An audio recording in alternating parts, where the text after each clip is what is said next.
STV kwoli amacha agolunaku olwaleero mu kibuga ky'eggwanga ekikulu Kampala mwe tusinzidde okubanga tukuweereza gombola y'emakindi Kasozi Buziga ku kizimbe ekiyitibwa Sky Complex we tusinzidde okubanga tukuweereza The Sharp Talk nze Haji Kazibwe Bashir Mbazira abali emitala amayanja mwebale kubanga mutugoberera of course n'abali wana Uganda mwebale kubanga muli naffe Tamale Mirundi nategeerera nti Bobi Wine is in trouble ayina omanyi omuntu bw'aba yakuyamba nnyo mu butoobo you tend abantu a teacher to a student relationship, a prisoner to a prison warden relationship.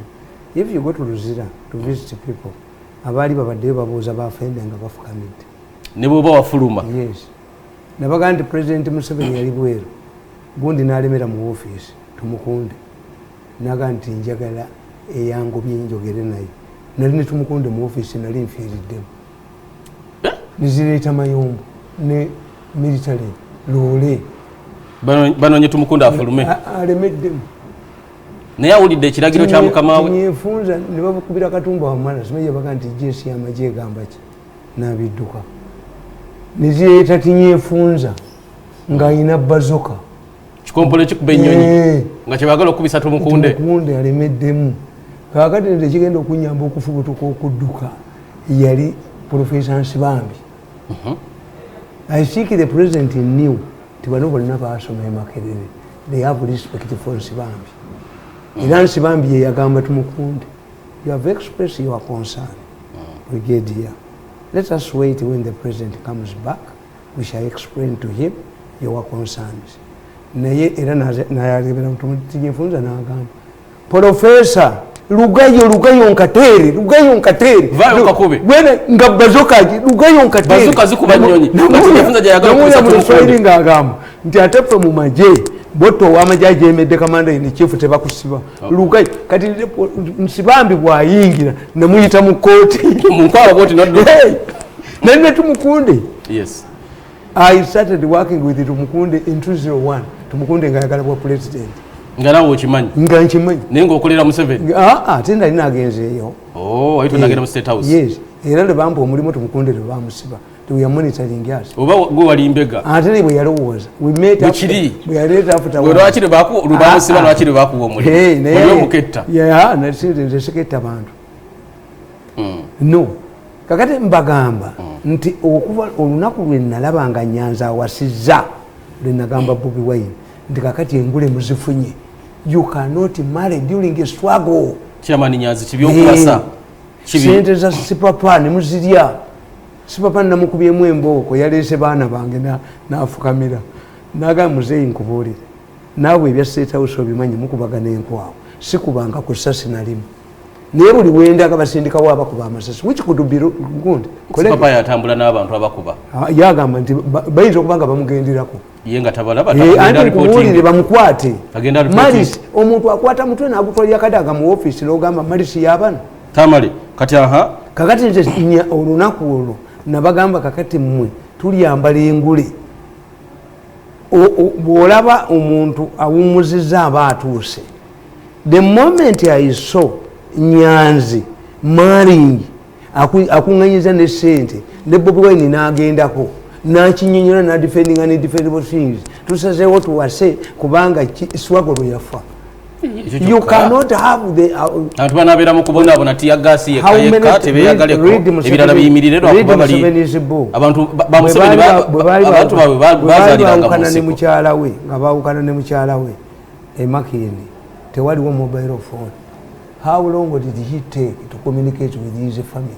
Aganti yagenda Sweden ng'ameze n'ebirevu nga n'abaana tebakyamutegeera swago tewasizibwamu ate mwe baganya okukola mwe abali mu swago mu bujiji Nyanzi yakola nsobi kwekyo era faza yagenda n'agamba omusajja ne mukyala we nga bayombagana buli bayombagana nabaga nti but you people one will kill the other why don't you separate.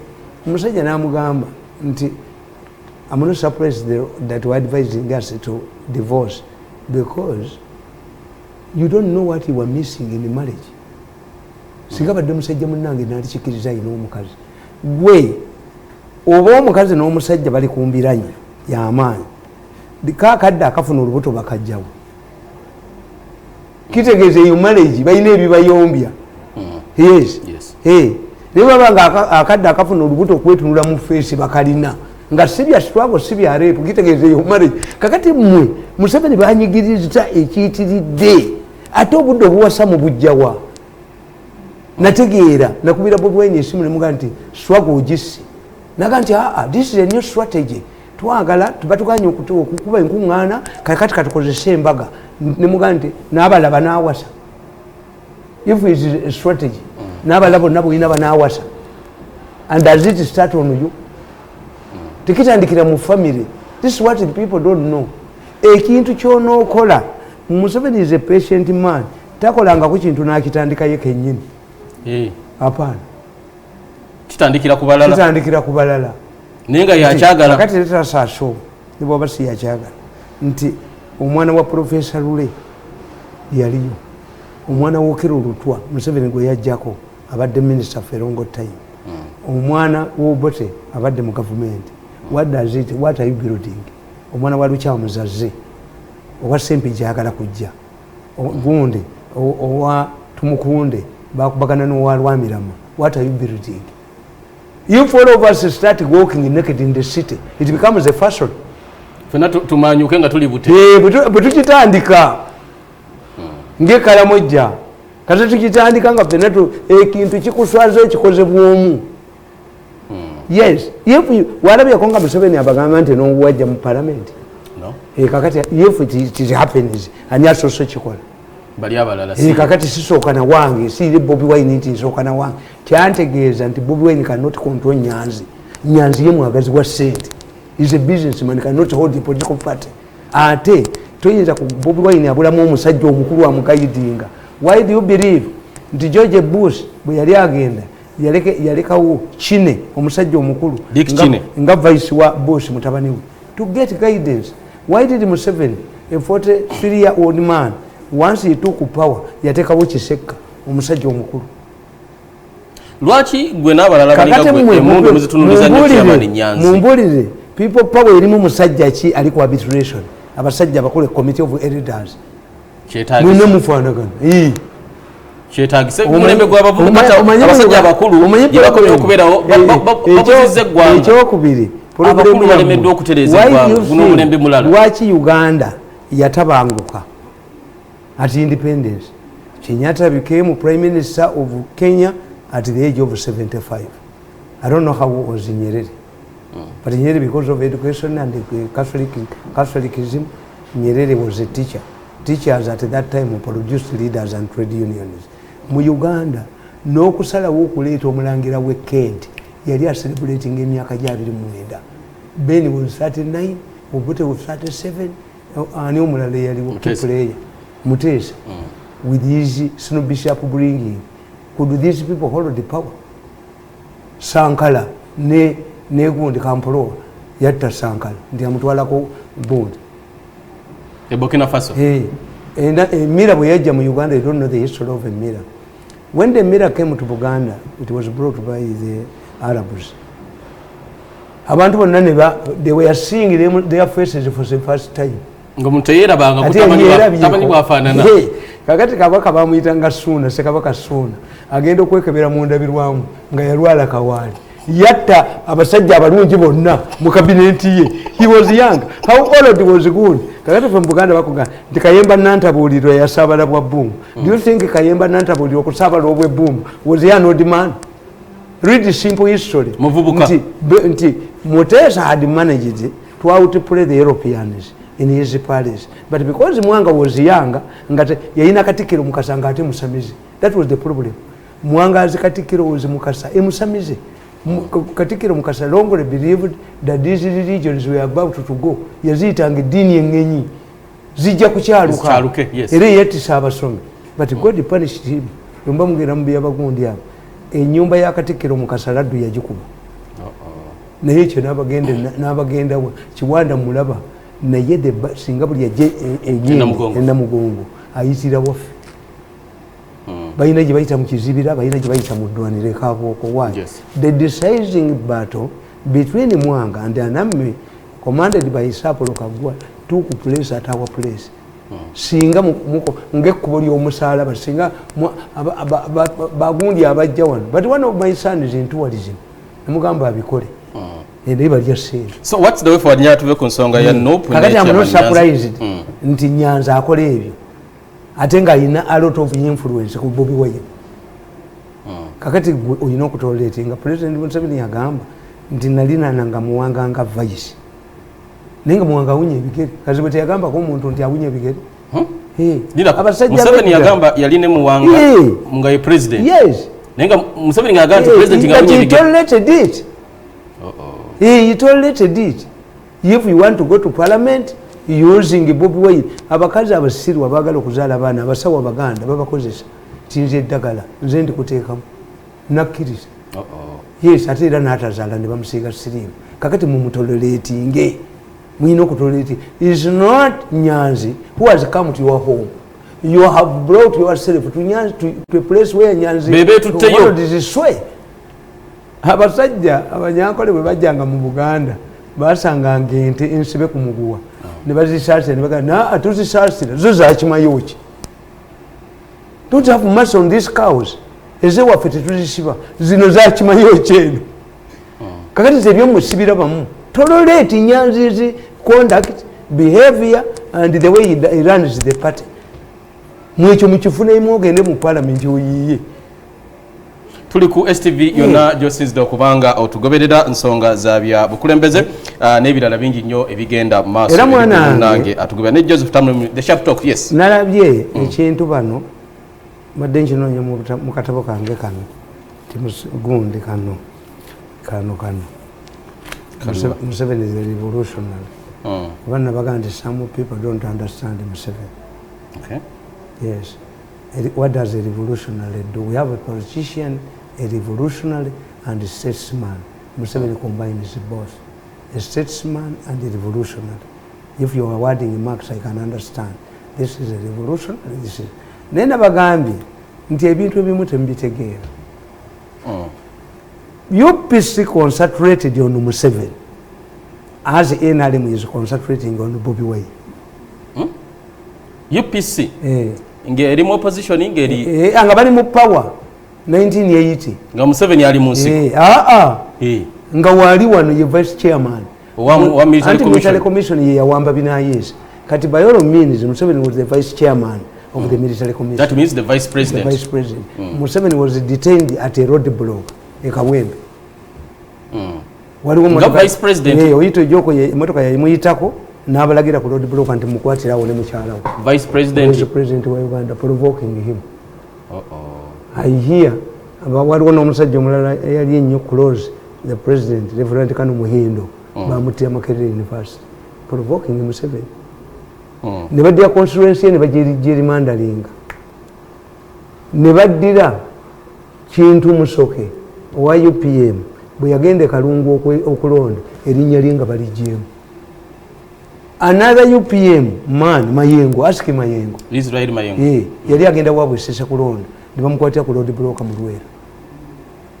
Mu 1980 mwali mu requirement the English proficiency test.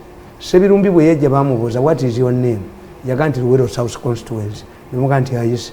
Kyanga maacho a university lecturer abayipisi bamuga nti agudde ebigezo kuki ali ku kadi ya UPM.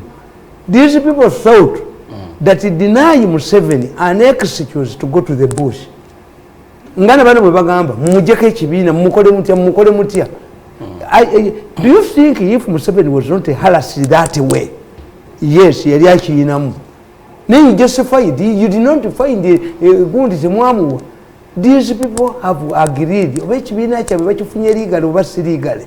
Ekibiina bakifunye. Why do you hang on this man every time? Kyenjagala okubanga tutunulirako mukwano gwange. Wiki ewunzikidwa producer wange ndozo oyinza okumfunira akatambyako ne tubeeranga tukateekayo ak'omukulu Kibalama eyali omu ku batandisi b'ekibiina kya National Unity Development and Reconciliation Party NUDRP ekya oluvannyuma omwaka oguwunzikiddwa ekyebbulula ne bakifuula erinnya eppya ekiyitibwa National Unity Platform. Now mukulu Kibalama ku lwokuna lwa wiiki ewunzikiddwa yavaayo n'ategeeza nti baateesa ne Mwami Kyagulanyi amuwe obukadde wa $5 bwe bumbi 18 owa ssente za Uganda ne bateesa n'ebirala bingi okumuteeka ku kifo, then mwami Kibalama n'aga nti ayagala kweddiza kibiina ekyo. Enkeera amagye ga Uganda ku Lwokutaano gaava ne gategeeza nti be balina mwami Kibalama. Njaga tutegere mukulu mwami Mirundi. Anti ekyo ngenda kikuwa. Yes. Ne wembadde nnoonya weewano. Ebintu byonna nti harassment. Nkuga nti bano bye bakola babikola Museveni. Era kibajjamu bajja kijjamu n'olwaleero. Kati nsomewo. Iwano. Kati anti mulamu aki kati bino bikwata ku bijja bye bimu bino bye bahalasinga abantu. Tamale ebintu byo bya pistol. Kati biri somehow we read dakika 5 hii zonna vawano hii Tamale dakika 5 therefore katabo kikoka na kanso Museveni the revolutionary nakawandika dde tobikawo kasome wakawandika Monday nga 25 November 2013 n'ogamba yali wewe ekirabo ky'amazaalibwago wazaalibwa 25 November okay mu 2013 myaka nga 7 mabega. I disagree with my mother. My mother says I was born 1962. Okay. Naye ate omwana wa 60 omwana w'omwaka ogumu bebe toyinza mutwala mu church n'akola mu havo. Mama ga wazaalibwa 62. Ate bantwala mu 64 okumbatiza mu church nti antuuma erinnya George William naligaana nenjola fazi ekyungu ku ttaka n'omukuba ne bagamba maama nti akasajja kayina amaanyi omukazi yo mukatebe ku myaka 2 ekitegeeza he was older. That's why oyinza okuba wazaalibwa nga mu 5 eyo ga 5-8 nesomaawo gwe mu kifo ky'okusala emyaka weeyongerako anti kakati eno incident eramula kiri ebyaddala wakwata fazi bamuyitanga majenje ba ku ttaka kunereeka mu kuntuma linnya lisaagala agamba. Therefore, from 1986, Museveni embarked on a democratic journey that was a precedent. Ugandans for the first time elected all their leaders, including the president, through universal adult suffrage. In 1962, the president was elected through the electoral college in parliament. Ugandans did not elect the prime minister either. We have been making steady improvements on our electoral process, starting with the electoral colleges up to the current universal suffrage. In 1989, candidates canvassed for support on the same forum under the movement system. Later, the lower levels, and eventually the government changed the practice and adopted multi-party democracy, where parties sponsor candidates. Members of the Electoral Commission were elected by Parliament, as opposed to 1980, where the Electoral Commission was dominated by UPC supporters. In fact, many by-elections have been won by opposition, contrary to UPC days. NRM has never resorted to violence. It seems legal, it seeks legal means. In fact, this has caused excitement from opposition groups who see it as a danger to democracy, because African democracy dictates that opposition candidates do not win. Why should people get worried if a couple produces a baby? However, whenever an opposition candidate wins, the NRM supporters believe that the party is weakening, which is a democratic principle. One candidate wins, another one loses. In fact, I pointed out that in 1980, the courts ensured that cases against opposition candidates were quickly entertained and expeditiously disposed of. However, today, many movement MPs have had their elections nullified by courts on controversial reasons. For example, former Vice President Gilbert Bukenya's election was nullified for bribing voters. However, Kaddu Mukasa, an opposition leading MP, who allegedly committed a similar offense and was recorded on video, retained his seat. The land judges ruled that those who took the recordings were unprofessional, and therefore court could not rely on the tapes as evidence, and Kaddu Mukasa had to retain his seat. Interestingly, the same judges had made a ruling that admits newspaper articles as evidence. If we take Kaddu Mukasa ruling, this will mean that courts will first prove that a newspaper article must have been written by a professional journalist, because not all articles are written by professionals to be accepted as evidence in courts of law. Is this what the land judges wanted? Thirdly, when a magistrate ordered the recounting of yes. What I'm telling you, yes. Where is this mature NRM? Where has it disappeared? NRM ilino mugonge y'amaanyi. It means the mafias are threatened. Okay. And they are within the party. Extremists, they are Kazu, are taking over. If I know I'm going to defeat you, I cannot choose excuses. You go in. Yes. And to make matters worse, I don't know. Let me tell you, a party cannot be solid and cannot be bought. Chenjagala okulaba Tamale. Kibalama agamba yagala kibiina kye. NUP. Atenga yaliwo ne bakyusa. Waliwo omusajja yali mu West Africa. Ahijo. Ahijo yali tamanyi nti vice we Paulo Biya ayagala obukulembeze nga n'Abafalansa bamukooye baagala Biya. Ne bamulimba nti gwe tokyasobola kubeera president ogenda kufa. Naddira obwa vice n'abuwa Paulo Biya nakati akyaliwo. Ahijo yakomawo n'amukuba ekkomera. If you were misled, you were misled. Kabaka weddemu. A party cannot. Kakati kankubuuze. You want to erode the credibility of the Electoral Commission. Electoral Commission mwagitwalayo because these are like companies. I don't know. Me, I'm not a lawyer. I just ask my children. Nengattamu logic, nengattamu ne political science. Because in political science, a decision is purposeful. Kati njagala okubuuza bana abanoonya ekibiina kya Bobi Wine, what do they want to achieve apart from creating chaos? Nga bwe mwakola Museveni, bwe mukola Bobi Wine. They are making and building him. Era amanya Musega yagamba nti history does not repeat itself. Fools make the mistakes other fools made in the past. This was amanya Musega. Nti ebyafaayo tebyeddingana. Wabula ababuyabuya bebakola bebaddinganamu ebyakolebwa ababuyabuya mu emabega. We learn history, we study history to learn from the past. There is a cloud of fear, Tamale. Bamemba b'ekibiina kino batya bagamba ekibiina kiyinza okuddayo. Tukimanyi nti anybody found in the same situation will do the same. Kafe eba yeewombeese bw'eti ezannya n'omwana girinnye ku mukira. When a mafia is threatened by self-survival, babujjayo amannyo gonna because they did not invest. Someone is saying Museveni is stooping too low. Look at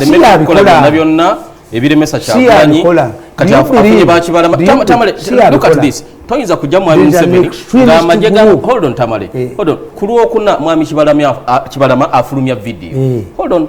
Lwennyini olwokuna amagye ne gagamba tetumanyi Kibalama gyali. Ku Lwokutaano pressure ng'eyeeyongedde omwogezi w'amagye n'agamba Kibalama tumulina. Amagye ga mwami Museveni. Are you protecting? There it is. Yes. Are you protecting the credibility of abaana baffe UPDF? Mumaze okutta police kakati ne UPDF mugirumbye mugitti. You are dragging. UPDF yegamba musajja tumulina. Anti kakati yefa. Yefa yo. Waliwo omusajja yayagala oli yagenda naga nti natendese kapa yange ekola buli kimu kyonna esavinga abagenyi ekola ki kakati nayita aba visitors be ne bajja kapa nekola ebintu byonna mwalimu omusajja omugezi yalinga Mirundi n'akanyuga emmesi amagezi ga kapa gonna gajiggwawo negoba emmesi. Yes, you have struggled to build UPDF. If I was the army commander of UPDF, you cannot mess up my army. By saying that you have a guy? Why don't you, why doesn't the police? And it too, I wonder whether these people have the brains. If you take your daughter on chains before priest, abakkiriza okufumbirwa omusajja, oba you are killing the marriage. You are killing it? Yes. Why doesn't, if this man who is drunk, ataba abasajja si basiru, let me tell you, oyo omusajja yakula ne Muwanga. Kibalama. Paulo Muwanga. Yes. And you don't know UPC. CNO. Eri UPC, they were comrades. That man is a driver. Murwana was a driver of Kalema. There was an MP called Paulo Sebyange, was a driver of Mugwisa. Became an MP. Aba UPC bo comrades simu. Baina Chibagata. Yes. Murwana was a driver. Uganda. Yes. Yali bouncer. Ne bamugoba nga agenze ku mbaga ye. Jolejo inamugoba. Emuga ko mawesa abasatu ezekiro teyadda embaga ya munyumira namugoba. Joledo kiwanika. Yali akuma kugundi mu mubuzi. Era mu Rwanda baga ina sharp memory. Nga Vespa yo bojere kati basobola gikubako. He ended up with Wakalema. Kalema Minister of Commerce. He was groomed. UPC used to groom leaders unlike you. mumutta kubikulyabo sente. What is happening, Tamale? Mess up. The government is having a hand in this. Kugambye nti bwebe yina tesomye nja kudonotingira amekamanda akatabo kana aka Museveni the revolutionary. Nti the way Museveni was harassed nga baagala ekyo kyamufuula nabaga nti oyo mwana Bobi Wine we yaba singira ensonga zaali ezi. I wrote about Bobi Wine. My book is there, 2 books about Bobi Wine. The first one was in 2017. Nembaga nti Bobi Wine, the revolution, yes. Avudde from nowhere. It's not a product of any political party. 2, bombi President Museveni ne retired Kano Besigye yabakuba mu kalulu. Bagenda buli muna sponsoring. Misanatu. Ate Besigye bamukuba nnyo gyasula. Kasangati. Bobi Wine si yagenda mu kkooti okuwaaba. No. Musajja wa NRM ye yawaaba. Yawakuba olutalo. Laba. Bobi Wine bwafuna omukisa. Mukyala Njuba nga family yabwe yalwanagana ddanaani ne Sebalu. Yabawabira up to the East African nga kano kagundi bwe kakola. N'abaavuwaza. Mukyala Njuba yagamba nti mwenyina ziyina nnyungi. Mwenyina ze nkubuulira. Bwe mba n'olugoye lwange nga lulungi ne lugwa mu ttaka neyazika olwamuliraano. Sijja kuwagira Sebalu. Did the president prevail over? Kubanga ate aliya bali bajjeyo muwala wa Njuba kati yafa n'okufa.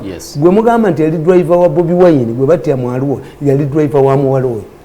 She was abandoned. Bamujjayo president yachadde ewaabwe was abandoned yali generally mudazi.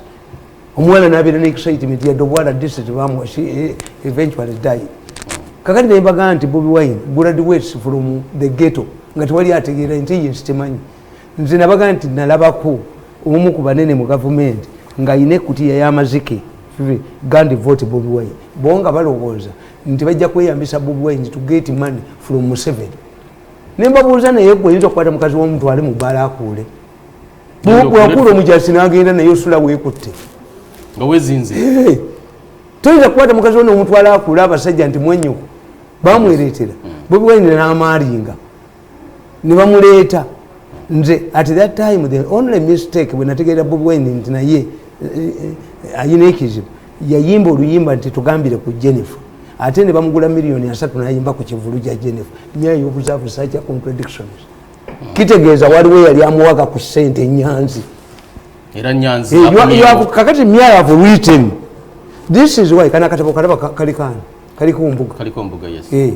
Mbuga no ka TV gye tuliko namugambye eggulu nti singodira akasajja ka New Vision n'okaleeta wano. Nekkulubya yakubako ekukubanga ku nkyano olw'eggulu nga ne evidence akatabo kano bakawandika nga mbuga tannakola na TV akyali namukomera. Yes. Ne mugamba nti kakati bajje balabe TV gy'okoze ayina ebizimbe by'amalwaliro abiri awo babiyimiriza mbu akulamu organize nga tebo be bakulamu organize. Kakati nze mba mmanyi ntunuuya omuntu bwendi bw'olaba akakatabo ku mbuga nakawandika dde wakawandika nga 12 March 2019. Tamale lidako abantu kambabuulire.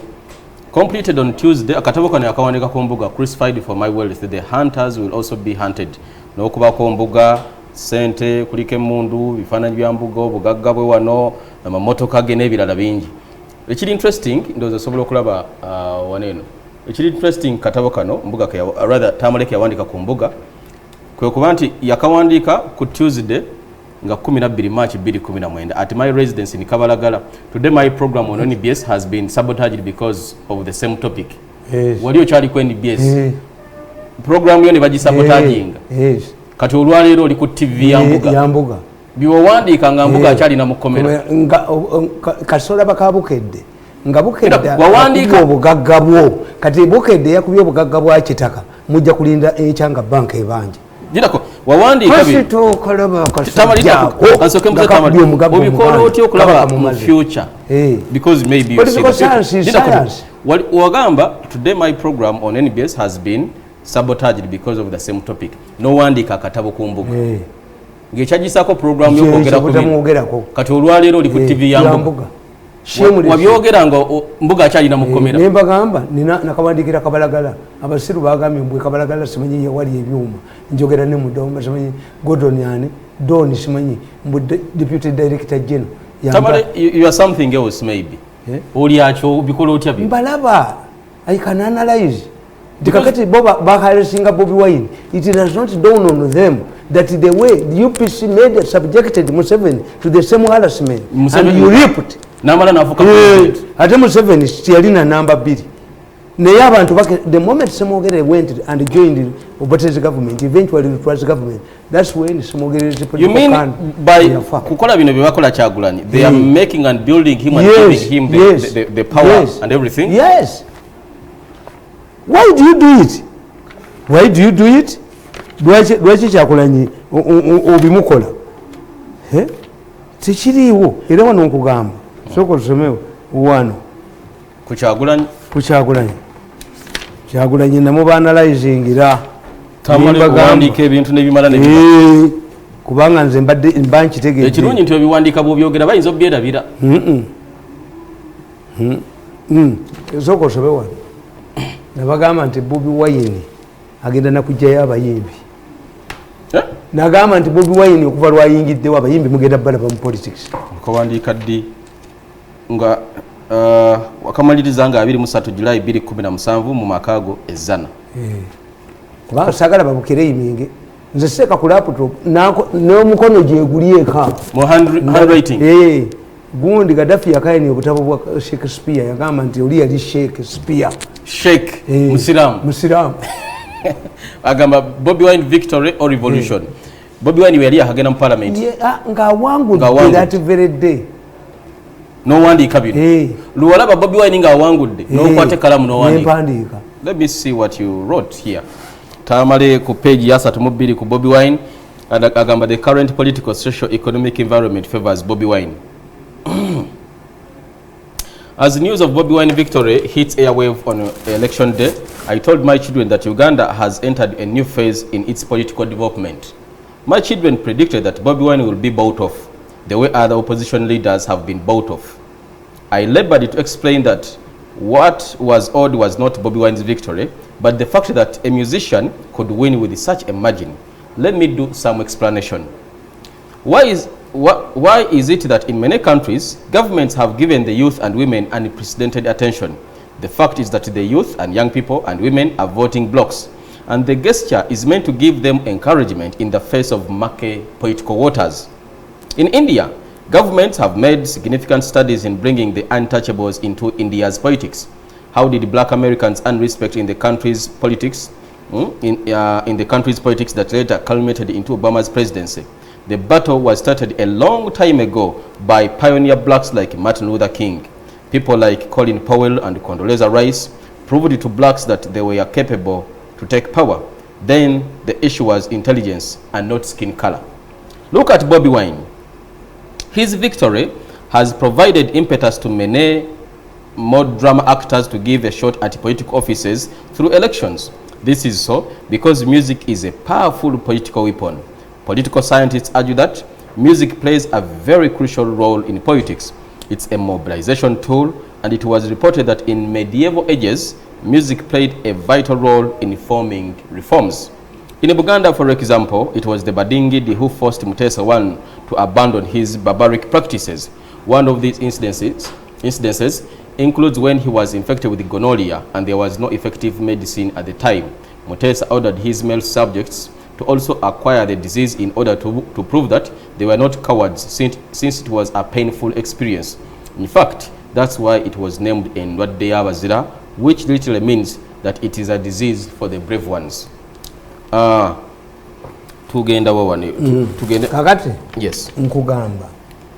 Wagamba abaana bo bagamba wano nti Bobi Wine bagenda bwe yawangula ogambye olunaku amuliro gafuluma nagamba abaana bange nti ekize mu Uganda waliwo essula empyezze abaana bo ne bagamba nti Bobi Wine bagenda kumugula ng'abalabi babaguze n'obanyonyola tekigenda kusoboka Bobi Wine tagenda gulwa obuwanguzi bwa Bobi Wine temubulaba bwe mutyo wabula omuyimbi okuba nti awangudde majini kubanga kati today ba politicians abalala aba opposition baali bavudde mu political parties UPC gundi besijja FDC yes nga bo batya nti Museveni bwagwa tukiyolawo Bobi Wine from nowhere Bobi Wine okumanya yina amaanyi abemmengo Buganda Land Board yayagala okutwala ettakali bakompozinga abusive tapes ezivuma kabaka nga Bobi Wine is not affected bangamba konti Bobi Wine yagamba namboza amunoonyeza akalunagaana namusaba ssente Betty Namboza yasoose okugulawo branch office ya Bobi Wine. Why not Mukasa? Kakati Museveni yagamba nti olabanga omuntu ayagala omwana okusinga nnyina aba ayagala mulya. Ne mbagamba nti Bobi Wine abayimbi tubadde tubakozesa music. You see music ebigenda maaso bifaananyi ebyaliwo nga mwami Kibalama akwasa Kyagulanyi obuyinza ku Kachiri Hotel Garden. Music applies in two ways. Where you see the entertainment industry booming, people are going through economic hardships. Nti ne comedian akangegenya nalwisa akakulira emmotoka jatasobola kugulira Rogers mulindwa jatasobola kugulira Buchana jatasobola kugulira Asimu mulekwa ajikulira kanaka mbukangegenya ufuneki. Why don't you get the real stuff? Get a mandule, not a strategy.